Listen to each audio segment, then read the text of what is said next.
This school in Cameroon has extremely dilapidated and hazardous classrooms, no running water or electricity, and only a single toilet shared by over 3,000 kids and staff daily. And what's even worse is despite the school's mission to empower young girls and provide them a safe haven from domestic abuse and other challenging conditions, many children cannot enroll because of overcrowding and deteriorating conditions. So, in this video, we're going to rebuild this school from this to this, this to this, and this to this, to give these kids a better opportunity at life. We started out by sending Dan and Darren there a few months ago to see how we could help. Upon their arrival, they met with Francis, an extraordinary man who has dedicated his life to combat inequality and suffering in Cameroon. He is the founder of CDVTA, an organization that helps build wells, facilitates solar power installations, and aids the development of education throughout Cameroon. When we first visited the school, what we saw of those children were actually under conditions of lack of sanitation. Some of them were abused. They had no right to raise their voice. They could not speak for themselves. These conditions had no dignity. These conditions would not make a child believe that the future is bright. The kids that are in the school are sitting in classrooms that are literally made out of scrap wood. I've been shooting in one of these classrooms for 5 minutes and my face is literally dripping with sweat.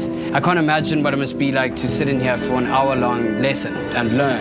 The environment is first of all dirty. There is dust all over. We don't have ceiling boards. The state of these classrooms is tragic for many reasons, but mainly because this school is on the border of the English and French parts of Cameroon, making it a rare junction point between two populations in ongoing conflict. This school could help unite these communities. Many people have moved from the English part and they settled in this area. This school became a safe place for them to come and get educated here. But because of the poorly built infrastructure, rain leaks through the roof in winter, there is no electricity, and the school was beyond maximum capacity. Once we saw this, we knew we had to do something, so almost immediately, the team quickly got to work to completely transform this school and surprise the kids before they got back from their school break.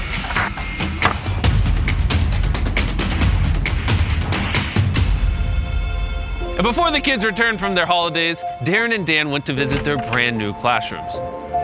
Darren and I looked at the new structures which have airflow, they have lights, they have electricity. Let there be light. I can't wait to see the look on the kids' faces, the teachers' faces when they get to see the new classrooms, also the new bathrooms. The school is going to transform thousands and thousands of lives in the future. The next day, it was finally time to surprise the kids. There's a whole bunch of people outside the school. This is really exciting. The school was the busiest it had ever been, with kids beyond excited to get a glimpse of the brand new classrooms. I just got out of the car. There's a whole bunch of people over here to welcome me. This is a little bit crazy. The headmaster then led Darren to the new classrooms where he would officially cut the ribbon and declare the new school open.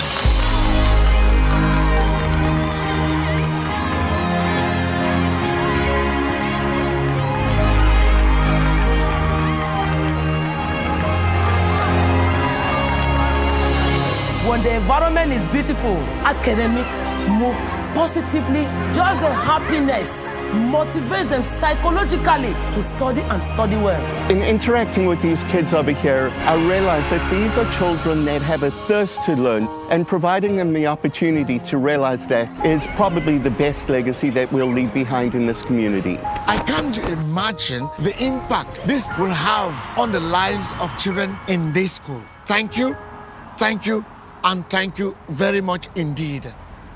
Before I show you an unexpected surprise the community had for Darren, I want to tell you about the amazing sponsor of this video, electric e-bikes. They're back on board and supporting our mission with their affordable, eco-friendly, and fun-to-ride bikes. Time and time again, they have shown their dedication to a global impact by helping us rebuild an orphanage, donating thousands of shoes to kids in South Africa, and distributing millions of clothes worldwide. Additionally, they helped us power an island in Colombia, a children's sanctuary in Zambia, and give away hundreds of electric bikes all across the globe.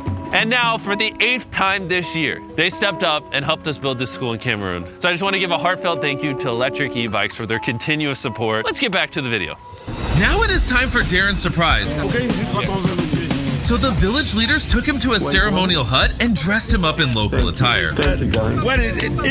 He then took part in a traditional Cameroonian induction as a village elder.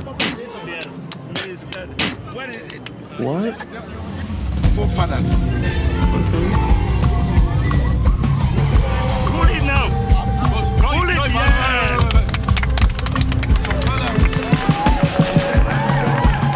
I've just been honored as a chief in the village. Now that Darren had finally become a chief, it was time to say goodbye to Cameroon and these kids. We can't wait to come back soon to visit. By watching this video, you helped us generate some ad revenue so we could continue to do philanthropic projects all around the world. And you've told the YouTube algorithm you liked the video, so they'll recommend it to more people. And for that, we are very grateful. And if you want to continue to support Francis in the many communities he helps throughout Cameroon, you can donate directly to his charity using the donate button or the link in the description. All the proceeds will go to Francis and CDVTA so they can continue to help build a better future for these children. Thank you so much for watching and subscribe.